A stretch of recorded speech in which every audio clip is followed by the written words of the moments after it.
says can really go in any direction. Yeah, and I mean, with that, we are going to be jumping into that game number 4. So Admirable and Keen, just take it away. Day number 2 at the Dragonlands Mid Set Finale and game number 4.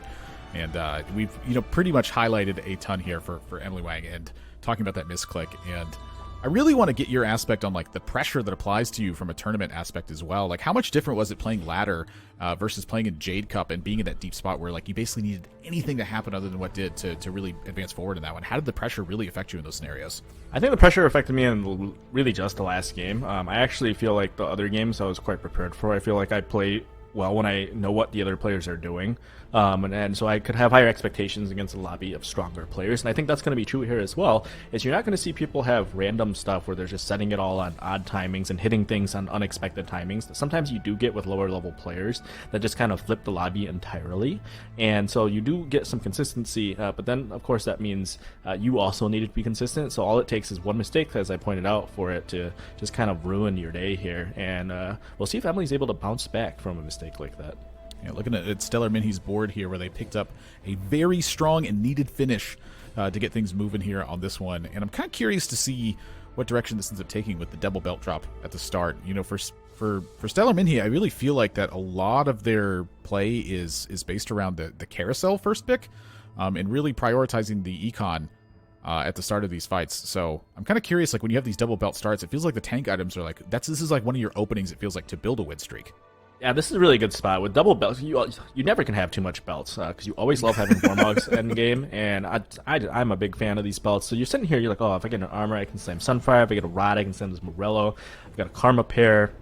This is a great spot to be for Stellar. Yeah, so now you're staring at you're close to Karma 2, you can just slam the Morello, and close to Jade as well. It's potentially a very strong opener here, especially on a silver.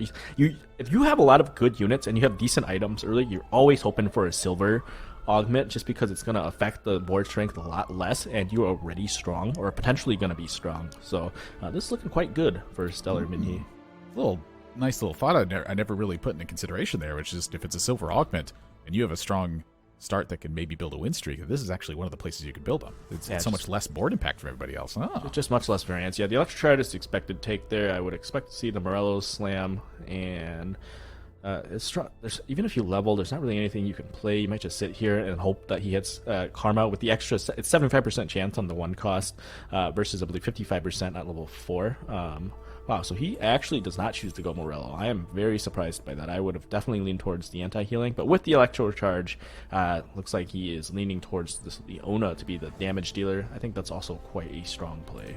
So it is the duelist dexterity for the Mirage aspect as well. So I feel like just having this strong frontline piece, this feels like actually a key feature for a lot of the Mirage compositions. Like right now, the Leona standing in, but this is a great piece to put on a Nunu later on. It feels like you have a rod open to support whatever you want to build onto the Deja at a later aspect. It feels like that's a place they're leaning right now, but not necessarily committing to. I will say, however, it does really feel like that for Stellar Minhee here, the whole aspect of this is just figure out a way to build the economy up. And I feel like that the Warbox is going to buy you some time to pick off some units here and take less damage as a result.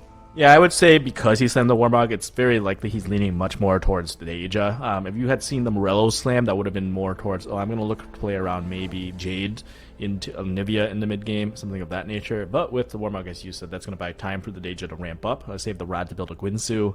And it looks like that could be the direction. Kurumx draws AFK as his first augment. That's a nice one to see. Very patient board. It is definitely a fun one. It's a lot of gold. You know, I will say this is a bit tangential, or actually, to be honest, completely unrelated. We were talking about misclicking stuff earlier, and I do have to say, Soju playing a lot of Valorant lately has probably made him a much better clicker. And so, if you want to avoid misclicks, maybe play Valorant a bit more. Yeah. And it seems to be kind of empowering his play as well.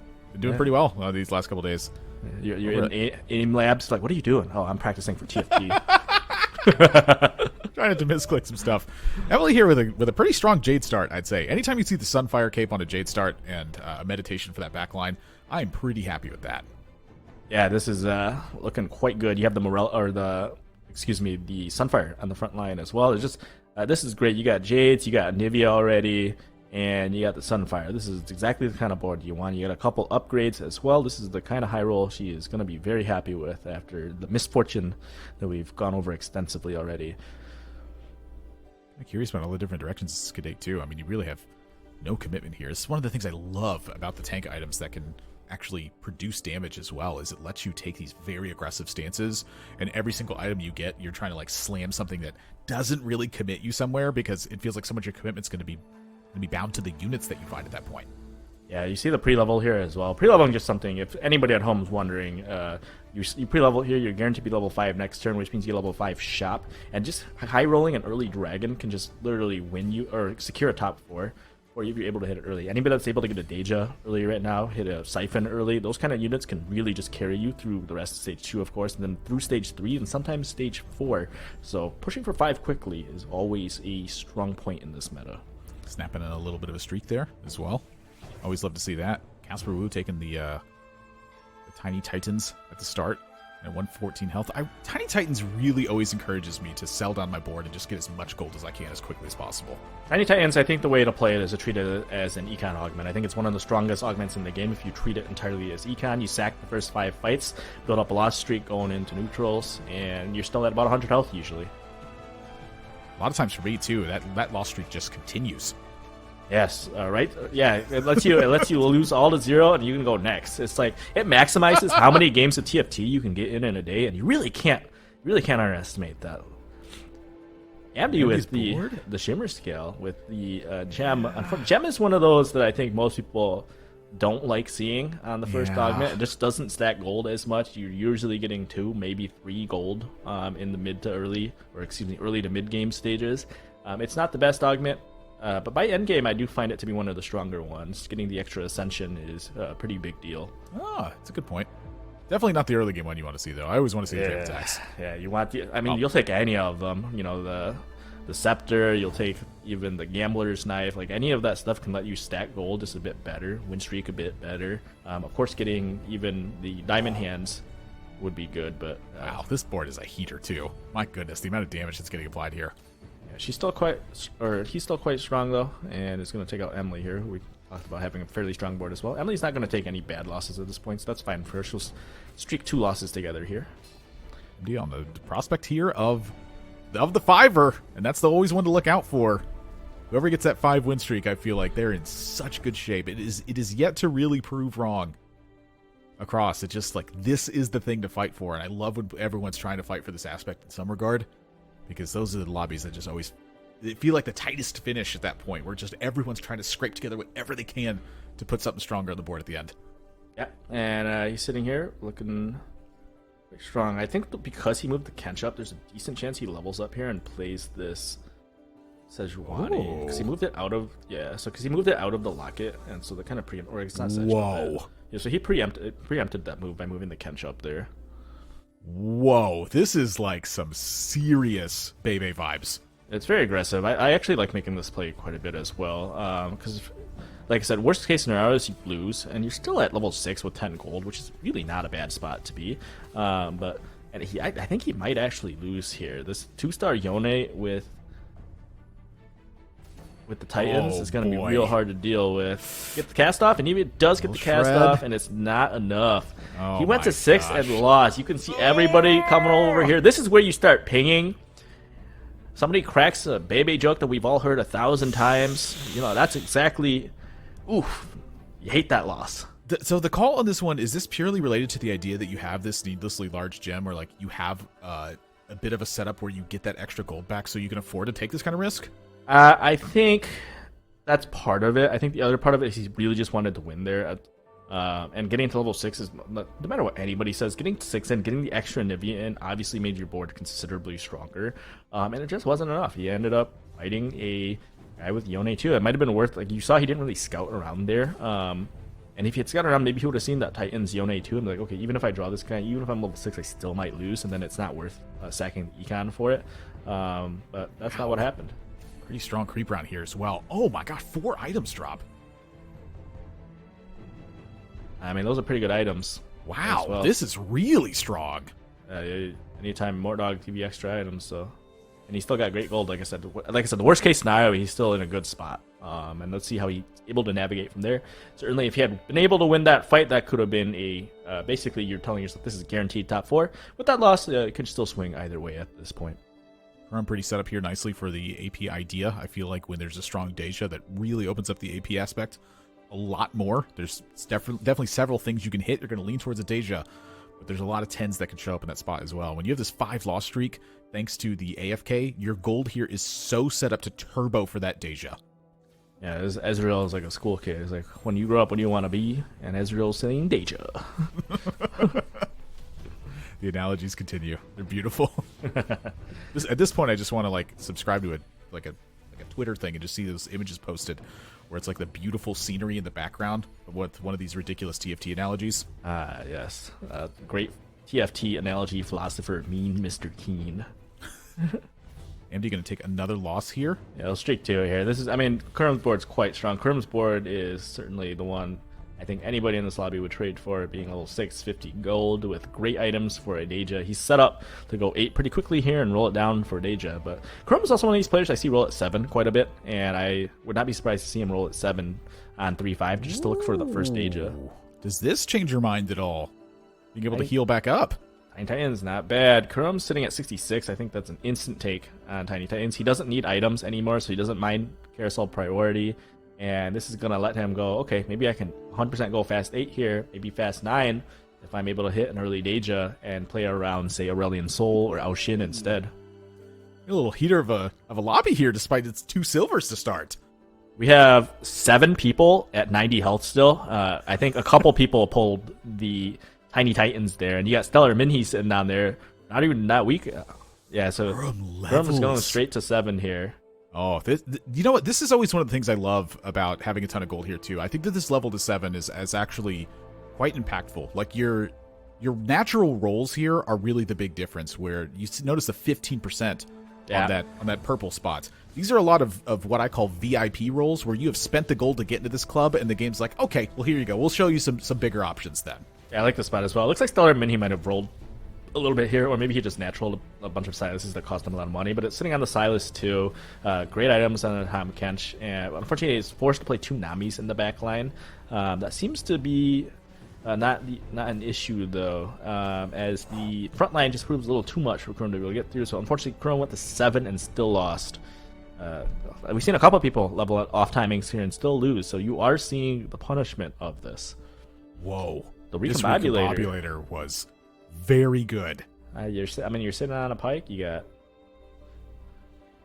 Like, this is not a joke. This is a great recombobulator here. It is kind of confusing though. If you're sitting here, what are you playing from this spot? Would be my question. Good question, but right now I'll just focus on the idea that the stuff is strong. It looks fun. I obviously haven't seen very many pikes at this point in the game, so it's I'm not sure how much work Pike is gonna do. You don't get 3 pikes? But sometimes it happens. Oh goodness. Sona as well, just delivering that little backline stun, and then this Pike is just coming up and sweeping the board. Yeah, this Pike is doing some work, especially with the Ascension off the gem. So at this point, the gem's actually getting quite a lot of value. Of course, the gem up to 80 gold will do percentile Ascension, so you're looking at a 60% damage buff with the Ascension right now. It is quite a buff at this point in the game. Especially with the Locket, that's definitely going to buy you enough time for the Ascension to go off. Wow, this is just... It's tough to crop these kind of boards together, but I'll tell you what, when you're focused on the competitive aspect like this, you can definitely find some things that are going to matter. And like you said, with the Tiny Titans, that is a lot. Yeah, it's 2 two Titans. Oh, Casper had a Titan start, so that's 3 overall Tiny Titans in this lobby. So this is one of these lobbies where when you're talking about pacing, because so many people are grabbing health, that indicates a lot of people are going to be greeting up and pushing 8, pushing 9 even. So you should see the capped boards being quite a bit higher in this game, just because there's so much more health to work with. I do expect us to see something like an Aoshin being the unit to win out this lobby. Bertasaurus with the Mirage Heart and the weak spot as well, so a lot of damage from their combat aspect. The Mirage is going to get ticked up to 6 pretty easily if you hit that spot. And Amde going to 7 here and rolling. It feels like everyone's really trying to punish the idea of sitting back and hovering for econ, as well as the same idea of just protect yourself, get a win streak going. Like, this feels like a pretty aggressive lobby so far. He's also got econ though, so it's one of these things where I think this is the lobby that just ended up having a lot of money, having a lot of health. And like I said, I do expect quite a few level 8 players pretty quickly here. And we see Stellar Minhee again. I think one of the few players who was forced to roll and was unfortunately unable to win streak this stage. I think his spot is looking quite scuffed. Yeah, it's looking pretty rough. Tom, when Tom catches your carry, that's not usually a good sign when you run into a Pike on 3-5. Yes, this Pike is doing a lot of work. Oof. Yeah, just it's a big hit. Well, let that be a lesson to you all, is look out for a guide I'm going to release soon. It's called Get Pike on 3-2. It is the best way to play TFT. It's a classic guide. He just showed it to me so far. I'm doing a little bit of edit work, but it's pretty spot on. Oh, that is a Xiaoyu 2 from Mr. Soulless here. He has 0 items on it, unfortunately, but you'll take a Xiaoyu 2. What in the world? There's another Nico. Okay, Did I just not notice this in the previous one? He must have just hit it. Or I guess he had. Looked like he had it. Yeah, but sometimes we just don't see stuff on the right hand side.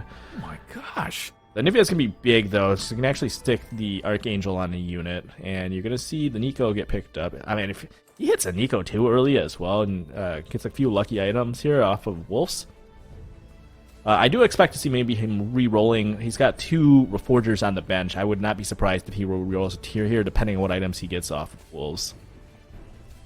Goodness gracious. I mean, Bertasaurus, like, you feel like you just have it in place, and then suddenly you run into Souless with a Xiaoyu 2? Yep. On 3-6? My gosh. Oh, just hit. Stellar Minhee picking up a win. Casper taking a loss. Pretty reasonable cascade, I'd say, from 1st to 8th right now. It's not like a canyon between the 2 places. It kind of ticks its way down. Really, the big jump is 3rd to 4th right now. Yeah, I was talking earlier about how we might see people lean more towards Xiaoyu with all the Siphon prominence in the first couple games, but then it's also very dependent on the lobby. I actually think Xiaoyu's kind of bad to hit here, because now you're playing Xiaoyu in a lobby with quite a few people leaning towards Deja, and I think Deja can be a really difficult matchup, especially Duelist variant Deja can do quite a lot of work if you are positioning incorrectly and that Xiaoyu gets targeted early. A lot of gold here for Bertasaurus. We're sitting on 84 gold. And you're going to see him roll. He's probably going to roll for 1 Deja and stop. Is there anything you're willing to accept in the meantime? There it is. Just hit. You don't have to think about that one. I think there are... sometimes I like to hold a Nivea. Maybe hit a Nivea 2, and that can be a decent item holder for a little bit. If you're lucky, you can hit an early Shyvana, an early Aoshin. Any of those units can really hold, but of course you do just want to hit this guy. Interesting. On the setup here as well, you do have the natural attack speed getting built up, so heavy damage. Certainly one you're looking at.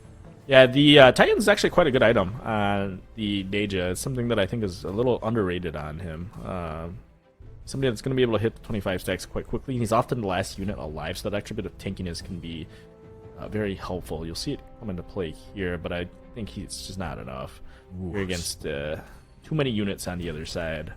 Minhee managed to stabilize this. I mean, he was able to find a Siphon without really rolling anything, and that's kind of the situation I was talking about earlier. Is in that spot, the only thing that's going to salvage you is basically high rolling and finding a Siphon without rolling. Fortunately, he was able to do that. Stay at 10 gold. He might be able to stabilize the rest of the stage. These are not great augments. I would expect a reroll here. Wow, he just took devastating charge. I don't know if I agree with that. You are going to be playing Cavaliers in this aspect. I just don't think the Cavaliers are going to... That's not really going to do that much for you. Like, you're built around the Deja here, but... especially... I think the other reason I wouldn't have taken it is just if you're looking at the rest of his augments, there's just no other combat powers. There's only combat power is devastating charge, which feels like it's not quite greedy enough. I would have re-rolled and looked for something a little bit better. But finding early Yasuo is going to make this spot a lot better. I mean, the spot's a lot better because of that, but, I'm looking at this Shyvana on the bench as well with this pair of Dejas, and it feels like you have an alternate aspect that is available if you wanted to go that way. Yeah, definitely, but with that... Wow, is that Siphon 2? That's a Siphon 2 from Stellar Minhee's side. He hit Siphon 2 with, like, 20 gold, which is very fortunate. So Stellar Minhee is going to be able to stabilize quite easily from this spot. I think he was in a spot that you easily could have gone 8th in, but sometimes that's how TFT is. You press D and it gives you what you need. I'm a dekeyer. Oh, there is an Ocean. Another alternate option that's popped up here. I don't think you're going to be able to swap over at this point. Just not enough tank items. I think it'd be pretty suicidal to do that. Especially you got the Yasuo early. When you're sitting on a Deja pair, I would expect to see him roll to keep around 20. 2-star. And he's 1 off. Oh, goodness. It's just when you stop rolling, it's like, you lost that last round pretty hard. You stay around 20. I think you see what you get off the carousel, and then you send it after the carousel. So I expect him to see sell Ash, sell Ocean, make 20 here. There's a lot of Dejas being chased in this lobby right now, Keen. Yeah, I think he maybe needs to roll a bit more aggressively there. With that many people going, you just kind of donkey it. It feels really bad, but you're going to be stuck on 8 anyway, so you might as well try and hit it early. Enough, though. I mean, if it's enough to start pressuring the other players, you can definitely save up some gold, it feels like. I'm very surprised to see him hold this Ocean. I think it's a big waste of money. I just don't see him being able to properly pivot into it.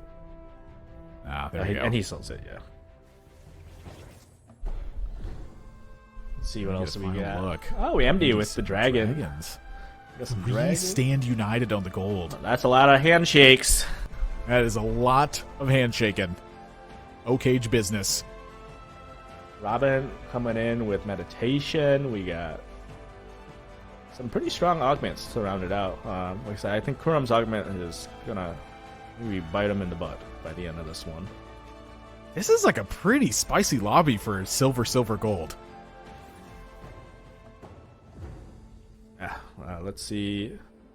Where are we on? Emily? Whoop. Why didn't she get off Forge? Okay, getting Zonia's not awful. It's gonna be quite good on the Anivia. You would obviously... I think Zonia's... There's Zoe. There's a good pivot endgame for her, but I think it's gonna be difficult to get there. You see her holding the Ornn. Yeah, I mean, it's just a Nico waiting room. Oh, goodness. That is not necessarily a good feeling. Yeah, you'll see her look for probably an armor to finish off Edge of Night on the Xiaoyu. So it's pretty strong Xiaoyu. Unfortunately, all the Deja players are kind of contesting each other, so you're dealing with Deja 1 for a bit here, and it's good for her to be rolling into them right now. Deja's not going to be able to deal with this, but it's quite a lot of attack speed. Okay, even Deja 1 is enough. This is what I was saying earlier, that if the targeting is incorrect, if you don't have the right front line, Deja is a very difficult matchup for Xiaoyu. And without the Nico, which I've said before is the linchpin of the Jade Cop, you're just not able to get by enough time for the damage to go off. And not finding a single Nico is going to be devastating here. Oh, goodness. This is feeling like a tough one. She's fortunately still at 50 health. She's still sitting on the Xiaoyu. She can still definitely beat some of the Siphon boards, for example, but it's looking stuffed here without the Nico. You have a Dragonmancer, a little bit of extra HP on this Yasuo. It feels like so many things need to go right here if you run into the Deja boards, because, I mean, you spelled out pretty perfectly. Your board's kind of naturally clumping because you're on the Jade aspect. A lot needs to happen here in order to fight this right. I feel like the Siphon board, I feel like this is one you can definitely pick up, and largely because of this Zonia's in the back line, it means that this Siphon can easily get caught in a situation like this. Yeah, this is a bad map. You see the Siphon just eat 2 Jade statues to start this fight as well, so that's just the difference. And this is what I was saying earlier. Even if Stellar Minhee was able to stabilize, you look at his gold, he was forced to roll quite a bit. Oh wow, he hit a Zoe at 7 as well, so quite a high roll for him despite that early start. I think it's potentially going to salvage the game here. But he'll take a loss here. It's just a rough matchup for Siphon. Kurumx sitting at 18. Casper winning at 26. Bertasaurus falls to 32. And again, pretty cascading aspect from the first to last spot here. And Robin, a very quick take on the Treasure Dragon. Yeah, that was a really great item. You just an instant bloodthirster for the Siphon here. It's going to come in, and Robin's still sitting quite good health. It's going to be difficult to hit the Siphon, though. He's pretty late on it. But it looks like you can probably just slam Chalice. I mean, you have a belt on the front line as well. Yeah, Chalice and then Morello front line was probably the likely play here. It could also be Spark on Siphon and then just make Redemption. So he does have quite a few options as he's thinking. I don't think either are necessarily wrong or right here. And that's why you're seeing him. Here for anything? Okay, so he's going to go Morello. Yeah, that's Okay, good. and just Hodge over. Yeah. Then you just I stack Lulu with these items. Wow. He's going to put it on Trist instead. I thought I would have gone on Lulu, but you should see... Yeah, Those in the moving 2-star. Namzi in the back line. And Not a bad board here for Robin. I think this is looking pretty good. Yeah, you'll see Robin sit for a bit. He has no Paris. There's no real reason to roll here. I think you'll see him sit here until he naturals a Siphon, especially from his health. If he hits another Siphon, he might roll it down for Siphon 2, but otherwise you might as well just sit for a bit. It's very unlikely you hit 2 Siphons with 20 gold. Oh boy, Amde on 9. Amde, level 9 with 50 gold with a bunch Big of dragons in. crits The on a Shyvana pike is too. dropping in. This is... Ooh, he was able to turn that pike into something a little bit better. this is a heater. Oh my gosh, this is Those terrifying pike items, to run into. oh my god, this pike is popping off. What on earth? How do you beat this?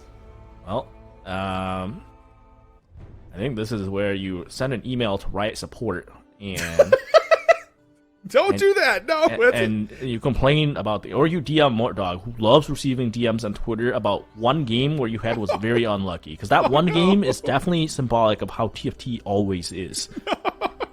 As a former writer, I can tell you, Mortdog loves getting those kind of DMs. I do not support this angle. Oh man, Riot's like taking notes. Don't hire this guy again. Bertasaurus is the full roll down, and it doesn't look like anything has really come to fruition here. Hecarim 2, and that's about it, sitting on a single Deja.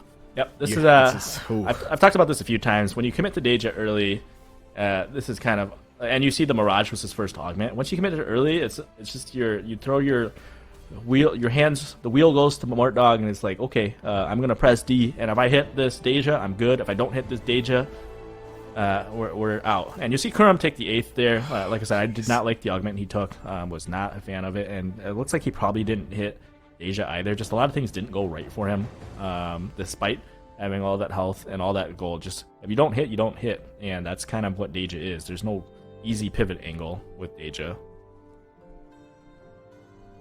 Oh goodness, Bertus just got to be terrified in this spot. I mean, Bertasaurus, I feel like was needing some strong finishes here as well. I mean, coming in at 10 points into game number 4 yeah. without a strong finish here, it's going to demand two top 2s.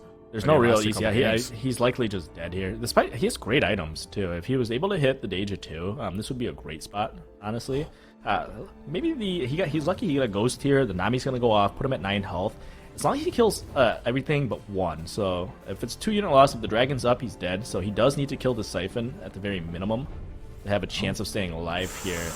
And it does look like he's gonna kill the Siphon. Okay. That And might I be think a win here, this will be a actually. cleanup. Yeah, I mean this Yeah. is Ghost Gap, right?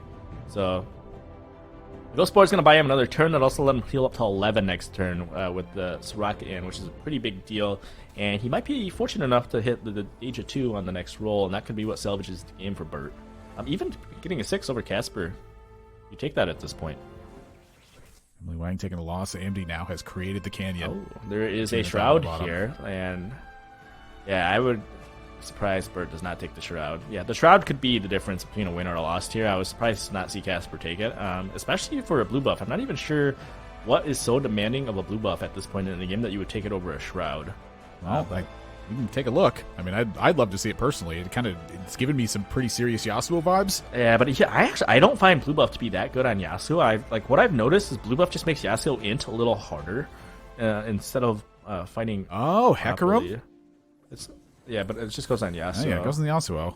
But Casper was able to hit quite a few things here. This kind of a Yeah, I'm going to disagree with you on the Yasuo blue buff angle. I feel like blue buff on Yasuo is a very powerful item. Alright, watch this. He's okay. This is my bet. I'm gonna end up being wrong, but if we were able to watch this fight, he's gonna dash up way too fast. Something's gonna target him. He does fortunately have Edge of Night, but I think it's gonna proc the Edge of Night quickly, and then it's gonna kill something else, and then he'll reset. All right, I disagree with you. I think Casper's going to win this fight. I take it back. This was not the board you wanted to face. This is not the board, but Casper board does look strong here. I do have to say, regardless of whether blue buff's on or not, it looks strong. I would have just preferred the Shroud. But it might not have made a difference because this is a very, very strong board. Yeah, I mean, this one, it's like too much to beat at this Oh point. no, the Pike didn't get it. It's so close! Oh, I think Deja's Casper's gonna win. recovering! Yeah. Oh my god, that's so close. That Pike Blue left buff that. Yasuo! That Pike left that Deja on a sliver of health, and that's the difference there. That's a blue buff Yasuo diff. It might have been maybe it's blue buff diff. Those extra stuns coming in. But Bert also won with the Shroud, and so I wanna say that. All right, Ooh, I'll lock it here. I guess we're allowed to technically both be right in this aspect. This is the competition aspect now at this one. I think Casper's winning the next one. I think that Bertasaurus is not. I'm saying it. Who does he get? Who's he facing? Maybe it's Bert versus Casper. Oh, that's just fantastic. Okay, now we need Mortdog to pull some levers here on that one. Amde feels like their board is just like kind of cruising to a stronger spot as well. They were at 9 with like no discomfort whatsoever, so you have plenty of time to cap your board out.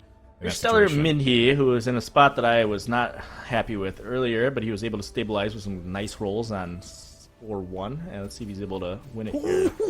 Ooh. The Siphon just turning and picking off the Yasuo. No. This Siphon. Oof. Oh my gosh! I think this fight was a Shroud cap. I'm not gonna lie. They both got eliminated at -3. Bertasaurus winning that tie because of the higher life total leading into the round. Oof, that is. Bert is going to take it. It's still not a good spot for him to be. Not a good spot for either of these guys. They're both kind of struggling down there in terms of the point totals. But Bert will certainly take the 6th over the 7th. And we are looking at Stellar Minhee, who is able to stabilize and get up to a 5th. Looking for higher than that, though. I mean, stable in 5th doesn't really sound like the... from the spot he was on 3-2, take. If you told me that was going to be a 5th, I would have had some choice words for you off Okay, air. that's fair.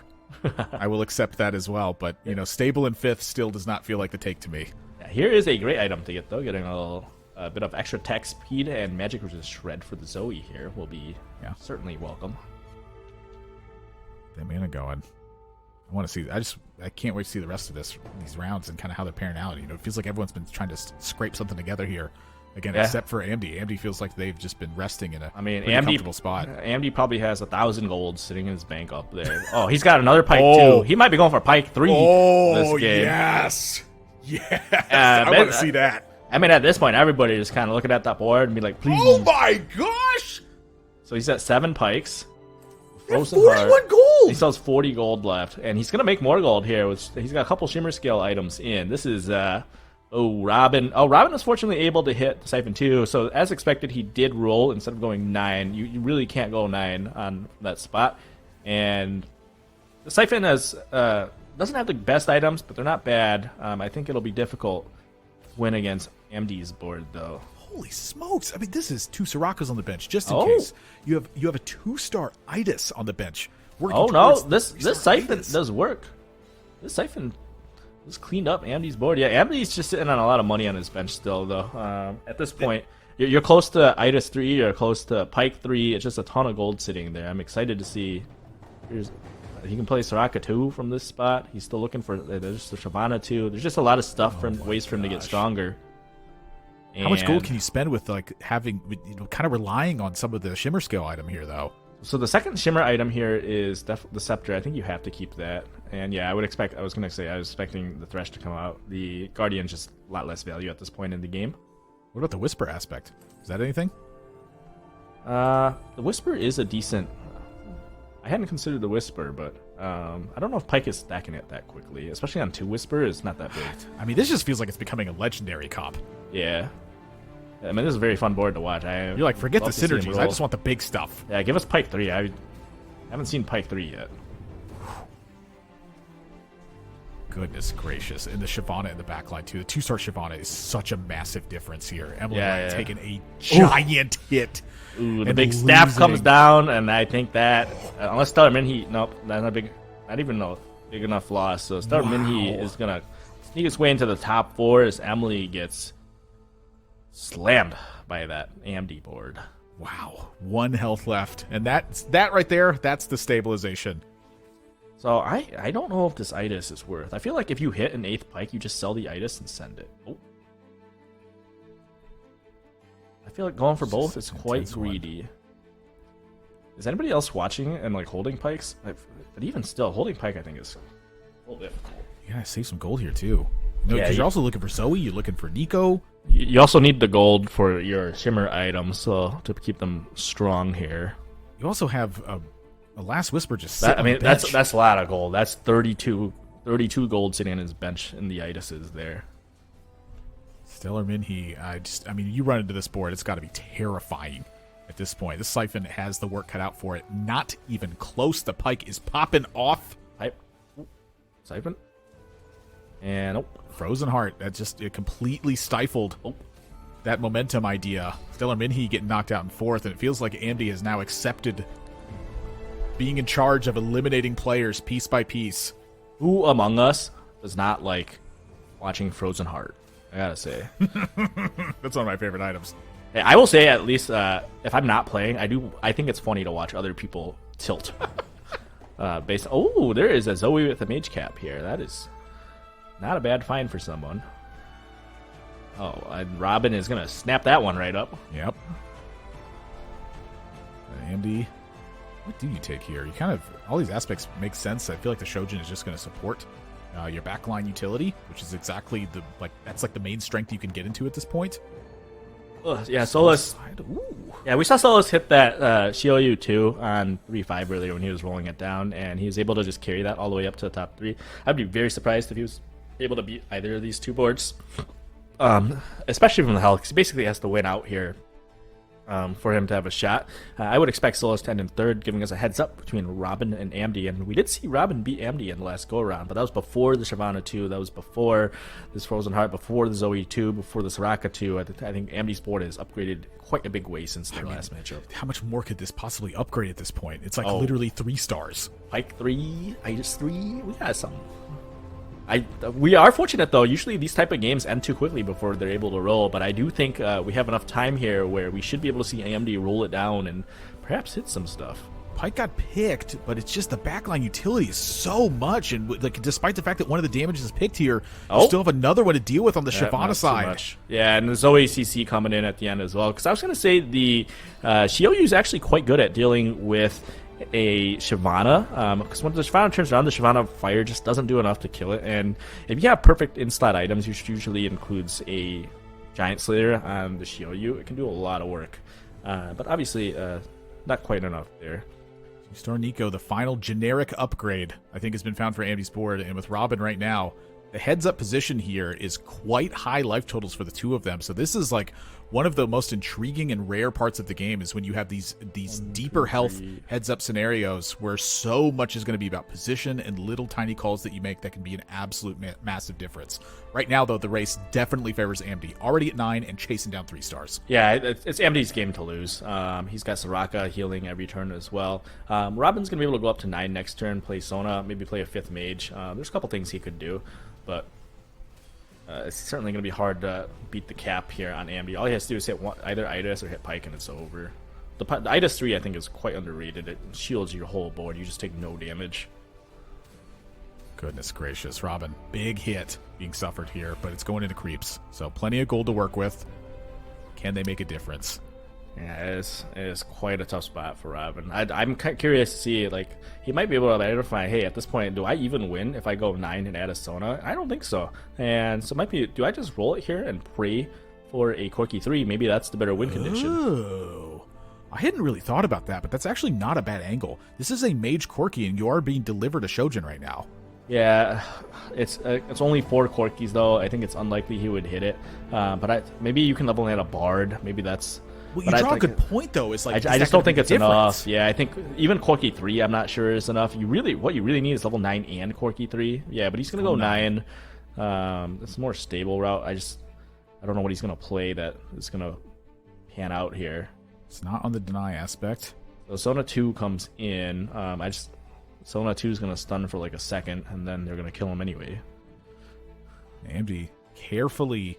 And Amde's rolling. We're sitting at 8 Idases. There's Idas 3. Oh boy, that's a 7th Pike. And there's as well. There's 8 Pikes. No, okay. He can't kill Robin here, so we get one more turn. So we might get Idas 3 and Pike 3 in this game. And there's a blue buff now on the Zoe. So the Zoe's gonna cast Infinite. And if you watch the shield, I think he needs to actually ISO the Idas. I think it's a mistake to not ISO him. Because you see how much shields come up on all the units here, the big white bar? Yeah, it's just way too much shielding. But I do think you want to isolate the Idas so that the shield comes up quite a bit faster, and that would have actually kept the Pike alive as well. Just a big win nonetheless. And Yeah, again, this- still in the favor. Robin, this is the desperation round of like, please something happen. Robin's But checking I- the rule book to see if he's allowed to forfeit, and the answer is no. Oh, it's pipe 3 as well. We hit both of them. Oh, Holy, what a blowout of a game here. this is for us, is that we get to watch. Oh, and he's popping some items off. And he wants the blue buff over? Oh no, Jamancer's spat. Okay, so that how pipe is is- going to you can't beat generate this thing 50 anymore. gold. Okay, but still, he still needs to just ISO this itis. He doesn't even do anything. You can sell half the board. It does not matter. Okay, let's watch. Let's watch. How does it? What does Pike 3 even do? I don't. It murders everything. Bop. I got permacy seed, so he's better. 50,000 damage. 50,000 damage. 50,000 damage. Oh my goodness. And okay. Oh my! Nice try, Robin. Nice try. A disgusting win from Amde in this one. A huge lead, massive gold, coasts